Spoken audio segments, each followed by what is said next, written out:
What's up guys, SkyKevin here, and today we've got another Dark and Darker talk-through video where I go over the 2v3 that I had with my friend Grizzly while we were both playing Rangers.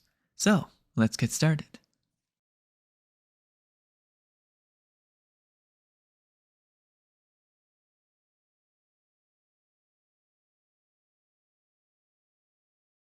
So in going through this dungeon with my friend, I decided to kit out with the extra headshot damage, the footsteps tracking, and the footsteps hearing, as well as kinesthesia for extra movement. With Rangers, you're never actually trying to be quiet yourself, you're just always listening for any other threats that might be nearby.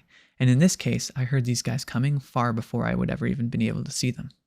I decide to keep calm and I call out to my teammate right away that I've got another group nearby me, and I start lighting them up with arrows. My goal right here is just to try and hold this straightaway to make sure that they don't push in, and in doing so I can give my teammate time to get to me so that we can both fight together. Unfortunately, they decide to start pushing in, and of course I don't have much choice but to keep pushing arrows, peeking out, and then running back whenever I need to. My goal here is now to fall back to another more defensible position, and I actually jump up on this chest in order to have a really sneaky angle where I could shoot them if they try to peek out. But at the same time, I'm able to peek out and hide under cover where they would least likely expect me to be. I decide that I'm going to set a trap down in front of this portcullis-way because if, for whatever reason, they do decide to rush us, we want to make sure that we have that as a backup plan. The ranger pushes up and starts shooting arrows at us, but he doesn't have much for cover, so I'm not too worried about it, and we decide to start trading arrows. You'll notice my main strategy here is to peek out, shoot the arrow right away, and then get back under cover. There's no reason for me to leave my head exposed. I'm focusing on keeping my cover, and I'm actually trying to almost bait them into my trap, seeing as I have that leeway around this corner. And I can keep taking arrow shots at them as I jump over this ledge. As soon as I hear the trap go off, I immediately run over to his position and start lighting him up with arrows.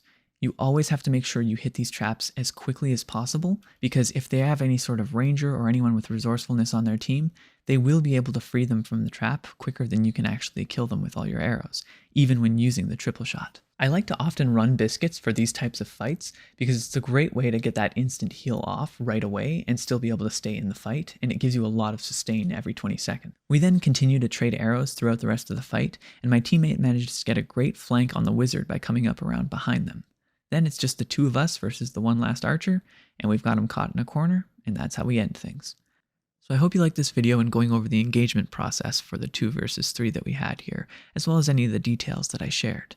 I'd love to hear what you think I should have done in the comments down below as well. That's it for today. Thanks for watching, and I'll see you next time.